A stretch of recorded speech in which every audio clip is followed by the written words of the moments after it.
by looking at the equations I have here. Let's just kind of review for a minute. If you look at the equations at the bottom of this screen here, let's cross out the ones that are not functions. You guys remember what a function is? What's a function? Who remembers? What? Everybody pencil. I know what you're talking about. The pencil test, the vertical line test, we call it. So if we looked at the graph, we could decide that. These are all parent functions that we know, sort of. This first one on the left-hand side, f of x, is that the same thing as y, right? So what kind of a shape of a graph is the first one? I don't see anything squared, so it's not a parabola. So we would need an x squared for a parabola. One of these is a parabola, though, but not the first one. Which one is the parabola? The second one's not the parabola, but this one is because it has an x squared. Okay, so this is a function, I agree. This has a parabola shape. Let's go back to the first one. Okay? Is that a function? What is it? What shape is it? It's just a line. Okay? Yeah. Y-intercept is -7, and then you go up 2, right 1, up 2, right 1. You've heard this before. This is just simply a line. Now this one here is not a function. Okay? It's not a function. Because it has an x squared and a y squared. It's actually a circle. Remember that from geometry? Equation of a circle? It's a circle. But over here on the right-hand side, we look at this. Actually, it's a little bit. This right here. I don't know what that is. That's not a parent function we know, is it? Not unusual. Let's take Gabby's suggestion. Why don't you plug it into the calculator, and let's see what the graph looks like. Maybe we could decide if it was a function or not, simply based on what the shape looks like. I like her suggestion. Try that. It looks kind of like a parabola, but it's not. If you actually go ahead, isn't x cubed, the shape of x cubed look like that? Wait, I don't think I remember that? The parent function, x to the third power? If this is below the x-axis, and we're talking about absolute value, this part down here just splits up, that's all. Okay? So this just kind of goes up. So it kind of looks like a parabola, but it's not. It is flat. Oh, I didn't know. Okay. So it kind of looks like that. Would you agree? The bottom part just kind of flipped up to make it positive. Is it a function according to the vertical line test? Yeah. So that's a function as well. So the only one that looks like it's not is this one. Okay. We just review here. We know what a function is. We don't know what a function is. But now we do. Gabby told us. We look at the graph. So here's a new word, and I'm going to add a couple other words to this as well. Zero. Okay? This word zero, I'm going to write all of the words that mean the same thing, and you need to put all of these words in your notes, because I see them written all different kinds of ways. So you need to know all these words mean the same thing. Zero, root, solution, and x-intercept. All four of these words mean the exact same thing. Okay? If it says to solve an equation, you're looking for the x-intercepts, the graph. If it says find the roots of the equation, you're going to be looking for the x-intercepts of the graph. If it says find the zeros, all four of these words mean the exact same thing. I've seen them all on the SOL. Okay, so you just need to know that. All four words. What a zero is simply a place where the graph intersects the x-axis, the x-intercepts. Okay? It's called the zero of the function. So, let's look at some graphs first. These all happen, the first two happen to be lines, and the last one happens to be a parabola. What is the zero of number 2? Okay. It's where the graph hits the x-axis. In this case, it's that place right there. So what place is that? What number would it be? 2. Okay. So the zero for the first one is simply 2. It has one root, one solution, one x-intercept. How about number 3? How many solutions does it have?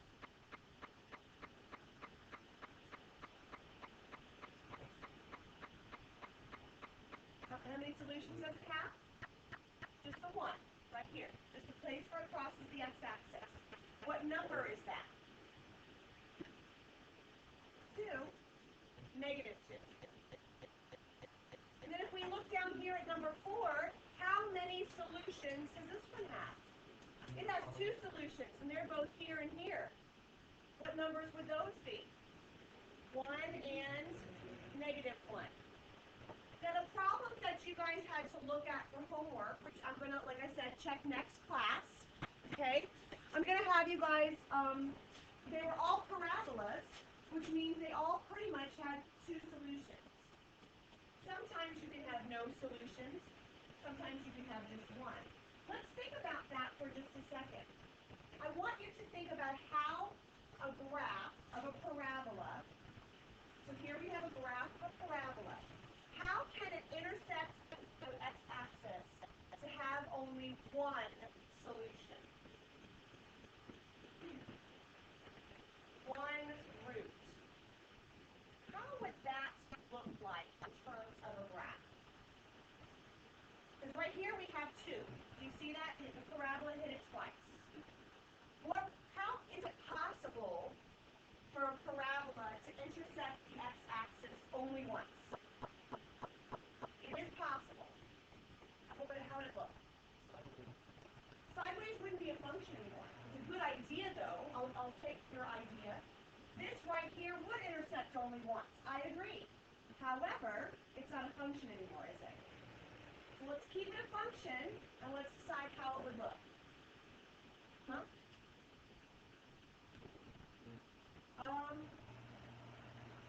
Yes, but not only the parent. He's right. The parent function does intersect it only once. He's exactly right. But there are others that also intersect it once. Think about what you would do. Where does the vertex have to be? Perfect. It has to be on the x-axis. So the parent is one of those, but it could be anywhere like this, where the vertex is the only point that touches the x-axis. That is one solution. We're going to look at some of those today. Okay? Could you think about maybe what the graph would look like if there were no solutions, which happens also. And eventually, these are called imaginary, so there's no real solutions. So we can have what's called imaginary or complex roots. What would the graph look like here? Again, you're looking for the graph to cross the x-axis for there to be a solution. So the vertex is not going to be on the x-axis anymore. Where's the vertex going to be? Either above it or below it. You could have something above it look like this. Would you agree? It's been shifted up, and it's not flipped over. If it was flipped over, it would cross it twice, wouldn't it? So it's got to be upright. Is there another picture that you could think of where there'd be no solution? Very good. Upside down and below it. Both of these have no real solutions. Okay? So you can look at a graph very easily and find the roots. There are 3 possibilities. You can have 2 solutions. That happens most often. You can have one solution where the vertex just kisses the x-axis, kisses it just like that. And then you have 2, or you have the last one. You have no solution, or it doesn't cross the pattern. And the graph is a great way to look at that. And there's actually another way, but we'll look at just from a graphic point of view today. Okay? Any questions about what a zero root solution x-intercept, where it crosses the x-axis? Okay? So, here is something that you guys were looking at last class, or homework, I should say, really, if you did it. And I had something in factored form. So let's look at it in factored form here. X plus 7 and x minus 2 equals 0. Okay? This is something you don't need to write down right now. I'll tell you what's important to write down. Let's just kind of look. I had that already factored. Okay? Some of the ones that you guys had to do, you had to factor it yourself. I think that was what you were asked to do last night, right? Okay. This one's already factored. So I have x and x plus 7 as one of the factors, and x minus 2 as the other factor. This thing called the zero product property, all that means, I don't care if you know that name, is that any 2 things that multiply, if they equal 0, one of them is 0. 3 times 0 is 0. 0 times 2 is 0. Anything times 0 is 0. So I have to set each of these equal to 0. So what would I do, Steph? Well, before you're right, you skipped a step. Let's set each of these factors equal to 0 first, and then we'll do what you said, okay? So now what do I do? Subtract 7. Good. And? The x, right? There we go. And then, That cancels, and I have x equals negative 7. Very good. That's one of the solutions, isn't it? Perfect. I'm going to do what on this side? You're going to subtract 2. I'm going to add 2 because it's already negative. I'm going to add 2 to both sides. And then the solution is x equals 2. What I was trying to get you to look at last class is look at the factor. The factor is x plus 7. Look at the solution. The solution is negative 7. Over here, the factor is x minus 2.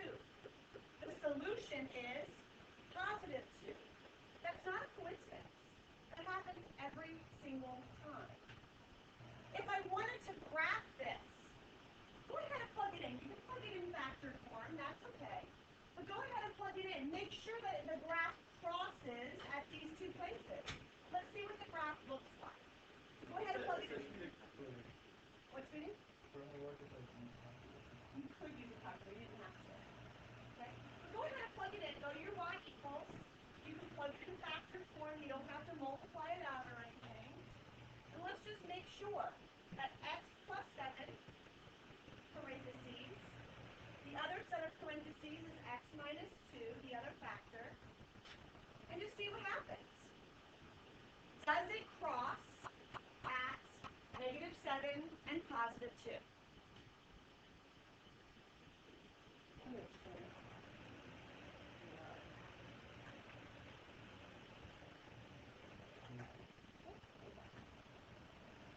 Did you get it to cross at negative 7 and positive 2? Did you get that to look right to you? Okay, good. Now, the graph looks at that way. You would also look at the table. Go to your table for me and find negative 7 and positive 2. Go to the table. Tell me what happens in the table. So I'm just going to plug it in here. X plus 7 and x minus 2. We'll zoom a standard window just to get a nice picture. And it looks to me like it does cross at negative 7 and positive 2. But if we go to the table, we can be exact.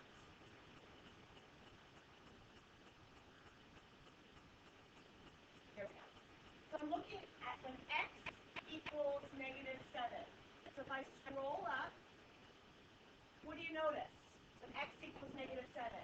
0. And that means, it wasn't 0 one of the words I used? 0, root, solution, x-intercept, right? All right, and how about the other one? 0. If you go to positive 2, look what happens. It's also a root, a solution, an x-intercept. Okay? So, both the table and the graph will tell us whether or not we've solved it correctly. Okay? So, I want us to look at this particular function. And this is one that I want you to try. This looks like something that you had for homework. So write this example down. X squared minus 7x equals negative 12. Okay? This should look like one of the homework problems.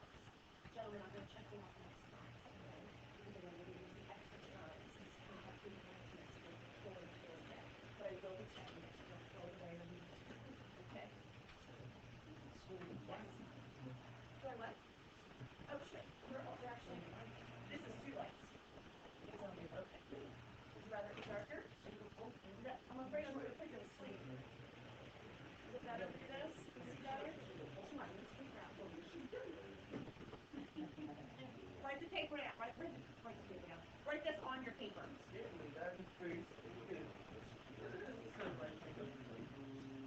I cannot use my calculator yet. Okay? Because it's not equal to 0 yet. Yes, I know. So I equals 0 first. So we just do like So what would I have to do to get it to equal 0? 6 on 6 on. No, you're trying to factor. Don't factor yet. And we're going to factor eventually. Good. We're going to add 12. Add 12.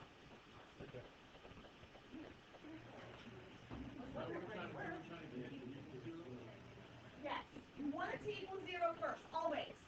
Okay? So the first step is going to be to add 12 to both sides. What are we doing? We're doing quadratic. We're solving quadratic equations. That's what we're doing. Okay? So I got it to equal 0. Hopefully this is the equation you have now. Because we can't factor, we can't solve anything until it equals 0 first. That's the number one key. Okay? It has to equal 0 first. There's one exception to that. For now, we're going to get it to equal 0. Notice that this is a standard form of equation. Ax squared plus bx plus c. We have an a, a b, and a c. Do you see that? When you have an a, a b, and a c, you want it to equal 0. That's the key. Every time you have an a, b, and a c, you want it to equal 0. So we have some choices now. We could solve by graphing. We could solve by factoring. And those are really the only two ways we know right now. There are other ways, and we'll learn those eventually. So let's try to factor. Okay. -4 and -3 are the two numbers.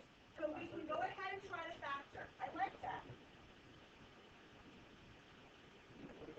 When your leading coefficient is 1, we don't have to really do anything special, but you can if you want to rewrite.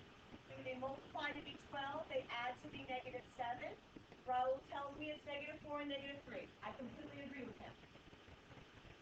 So the two factors are x minus 3 and x minus 4. I kind of took some I skipped a couple steps there. Is that okay? No. Right, then I'll go back and I will make sure that I have it. Are we okay with where the factors came from? Let's see, x squared minus 7x. X squared minus 7x plus 12. We decided to do, I'm going to do it the long way. It's totally fine. We're going to rewrite my middle term. We're going to group x taken out. What's left is x minus 4. Has to be an x minus 4 over here. What I will take out is a -3. Two factors are x minus 3, x minus 4. Okay? That's the long way. You don't have, when the leading coefficient is 1, you can just take these two numbers and plug them in the factors. So I really didn't skip a whole lot of steps. That only works when the leading coefficient is 1. Yes, when the leading coefficient is 1. That's all the time. Now that we know what to do with our factors, what do I do at this point? Before I do any subtracting, I set each equal to 0 first, right? Then I'm going to add 4, and then I'm going to add 3. So I'm going to set each factor equal to 0. X minus 3 equals 0. X minus 4 equals 0. Then I'm going to add 3, add 4. What are my roots? What are my solutions? +3 and +4. Check it on the graph, please. Graph it for me. Graph your original. Graph where it equals 0. So plug it in. Not factored form this time, but plug in when it equals 0. So when it's 1, what would be the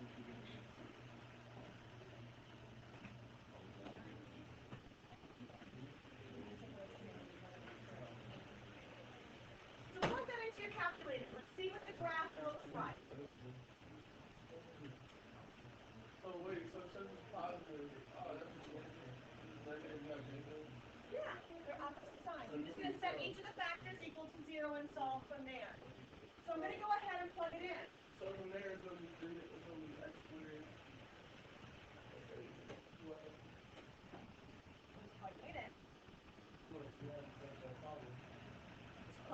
the equation to the y equals. We're going to look at the graph. We're looking that it should cross at 3 and 4. Does it look like it does?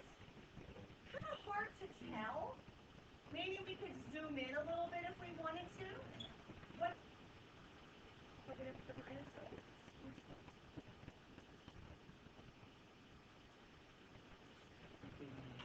So, since it's hard to tell, what's the other thing I told you to go and look at on the calculator? Table. So if we go to the table,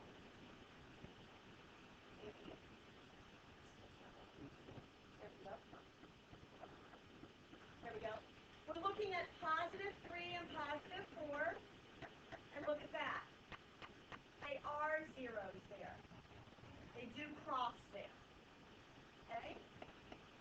So what I'm going to do is we're going to pause here. I want you to get out your homework, and I want you to find someone at your table to partner with. Okay? You're going to partner with someone at your table. You guys can be a group of 3. That's okay. We only have 3 here.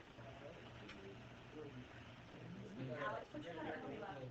Can somebody please go ahead and get a dry erase marker and a eraser from the back there? And we're going to practice some of these. So we all got number 9 because it was already equal to 0. It's a pretty easy thing to factor. Problem number 11, A doesn't equal 0, and B there's an A. There's a number in front of the x squared, so it's going to be a little harder to factor. Okay?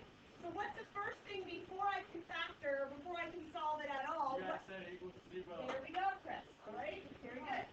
So what am I going to do to get to equal to 0? Subtract 3. Good.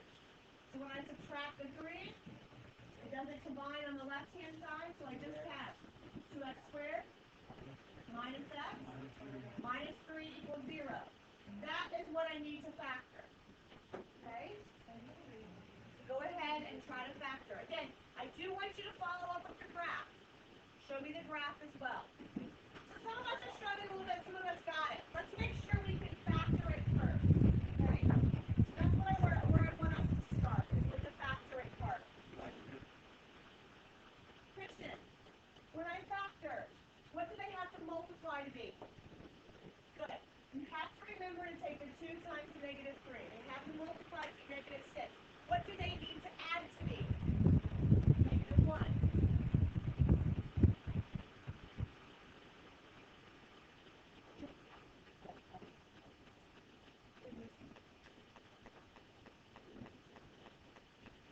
Correct. So negative 6, negative 1. You guys, I think this is what everybody found the 2 numbers. What are they? Negative 3 and positive 2. So I'm going to rewrite my middle terms to be that. So I have 2x squared, that saves, and negative 3 saves. And we're just going to rewrite my middle term. Again, it doesn't matter which order you write the negative 3x and the 2x. Remember, I can take out both of these as x. I'm left with 2x minus 3. I have to have a 2x minus 3 over here. What do I take out?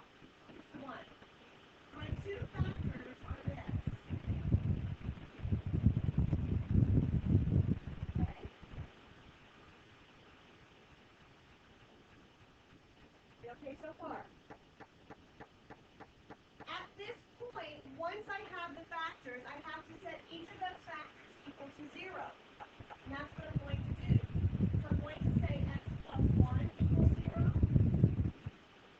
And 2x minus 3 equals 0. Try not to skip that step. A lot of us, as I was walking around, you were just trying to give me the answers. Show me this. Because over here it's a little easy. We know the answer is negative 1. But when we come to the right-hand side, the factor over here, we have some work to do to solve the equation. I'm going to add 3 to both sides.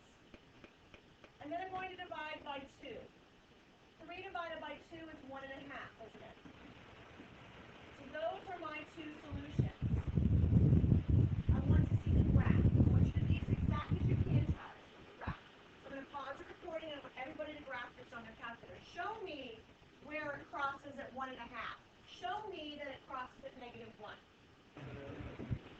If you were asked to graph this without a calculator,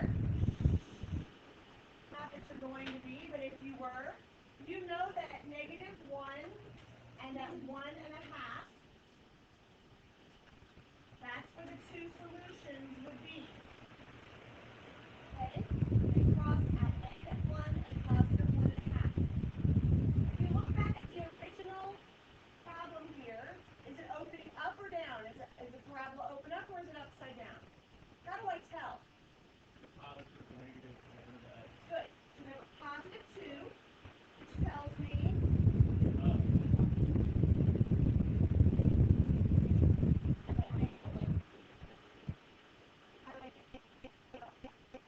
these two numbers. I don't know. Okay, so, where? How did I get this number? Yeah. Okay. Because I knew these two factors had to be the same, right? And I looked up here at the top. It looks exactly the same as what I put. So I just take one resistance for the other. Right? There's no other number to take out. All right. So I know that the parabola is going to look something like this. My question to Tim was, how do I get that number? How far down do I go with my vertex? Well, this was on last time's test. We took last class.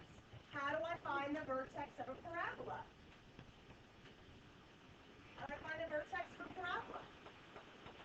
What formula am I using to find the vertex of a parabola? -b over 2a. So do I have an a and a b?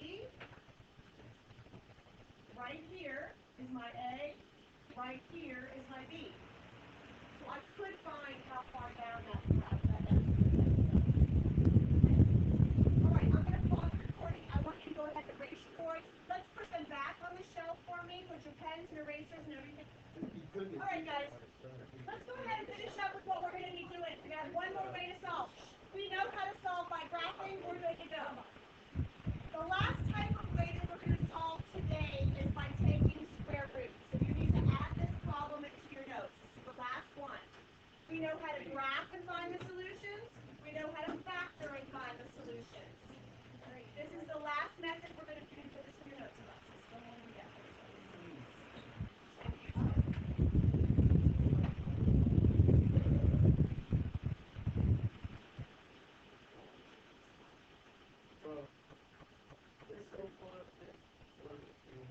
Okay, let's write this one down, okay? I want you to look at this particular problem and tell me why this one looks different than the ones we've been doing so far today. No single X. There's no B, right? We're looking at A, B, and C. Would you agree with that? Okay? Yeah. Feel like it's a Beyonce song, right? No single ladies, right? No single X's. Right? So when that happens, this is a special case. Okay?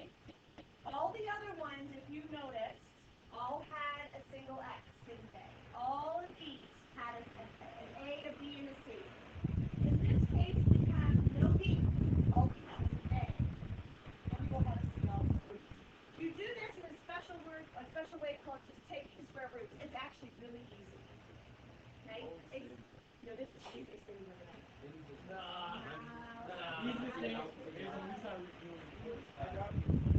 What you do, Travis? Now listen, Travis. I add the 5 first. Because that's what we're going to do. We're literally going to go ahead and just start solving it. Yes, is right. Well, 50, 2x squared.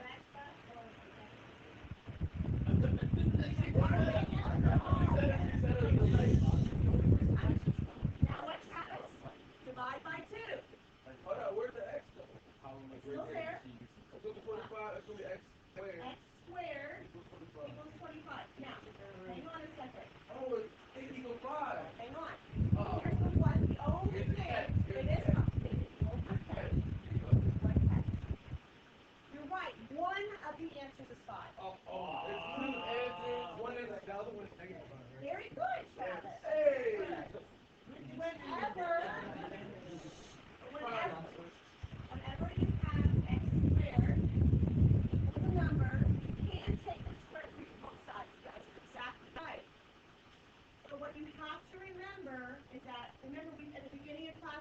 most often there are two answers because it crosses twice.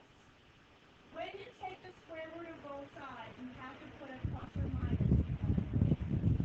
So there are two solutions, positive pi and negative pi. You could also say this, x equals 5, x equals negative 5. Are you going to work on this so you get an easy grade for the course? This will be one of the things you will get. You get an OPQ right now. You want an OPQ on this? Yeah, OPQ on this. Next class. Go, I need a good one. I'm fine with doing that next class. I don't have to read it yet, you know what I mean? All right, awesome. Oh, you guys, let me talk about the quarter test. I said at one Hey, point. listen, this is very important. This is very important. Listen. He's right. We already talked about it. I originally didn't have it due this coming Friday. I just don't think that is fair. You tested already. So I'm going to postpone the quarter test. Fine. Okay. Because the first quarter test will not go into the same quarter. Okay? You know, like the first major grade of quarter 2. Does that seem reasonable? Give me an opportunity to get it. Okay. All right. So, here's what you need to do. Excuse me, folks. Here's what you need to do. You have to get a blank piece of paper. You're going to title it password grade this one. Okay? You're going to title it Solving Quadratics. Okay? You can lesson 4-5. I don't have the copies, so you're going to have to put them in your own paper. Sorry, I didn't do a bunch of words that underline things. I just copied and pasted it into a smart notebook file, so I apologize for that. But you're going to solve these 9 problems. Wait, okay? no, it's not. Wait, this is like the more of this. Well, let's talk about it. Listen, if you didn't finish last time's homework, I will look for that on Friday. This is going to be graded, though. Okay? So, graded.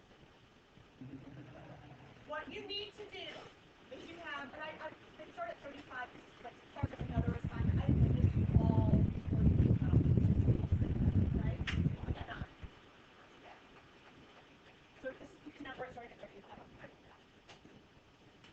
What I want you to think about is first, if it doesn't have a B, like the problem we just did, it's got an easy way to solve. Solve by taking square roots. There are a couple up here that are like that. Can you tell me which ones? I'll circle them for you. 38. I agree. Is there another one? 36. I agree. Which one? 40. I agree. I'm circling the ones that do not have a P. 41 has a B. What would I do at 41? There's no C. Well, but at 41, I can factor that. There's a GCF. What's X? When I take an X out, what's left? X plus 4 equals 0. And you're going to set each of those equal to 0 and solve. We'll get 2 answers. 0 is one of them. The other one is 4. Hey, just did it. Kind of. That's homework? This is graded today. Today is graded. So, I've already circled the easy ones. The other ones I want you to factor. Wait, so are we still not doing A, B, C? We're factoring. We're not doing the negative B or the C.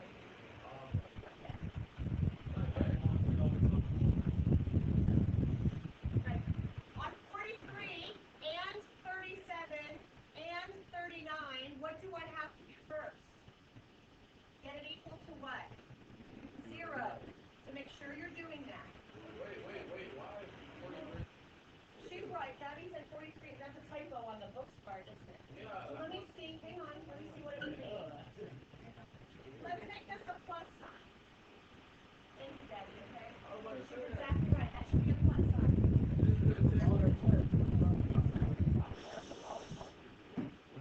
Yes.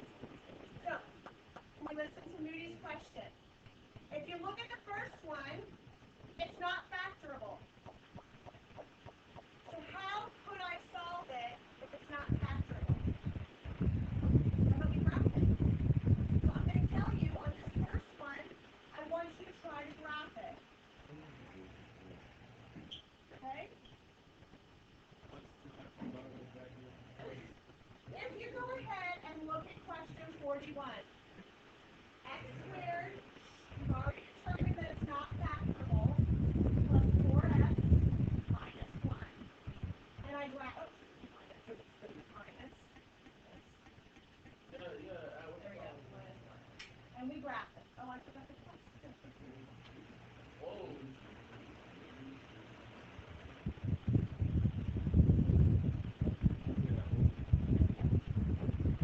Alright. If you look at this, there are how many solutions? How many? 2. It crosses the x-axis in 2 places. It's not factorable, which probably means that the 2 places it crosses are decimal places. Okay? As a matter of fact, I can guarantee that they are decimal places. If I go to the table, it's not going to show up. But what Daniel just said, which I really like, if I did go to the table, we can kind of tell between where they are. It's between 0 and 1. Tell me why I know there is a root or an x-intercept between 0 and 1. Because it goes from negative to positive. So somewhere between 0 and 1 is the root. It's not exactly in the middle. I'll show you exactly how to find it. Okay? Where is the other one? Oh, on the other side here. It's between negative 4 and negative 5. Right? Okay. That is okay for today, just to say between 0 and 1 and between negative 4 and negative 5. Okay? I'm okay with that. Next class, I'll show you how to exactly find that decimal. It's not exactly in the middle. Okay? It's just somewhere between them. So that's okay with me. But I love that you went to the table to find that. Your graph shows it too.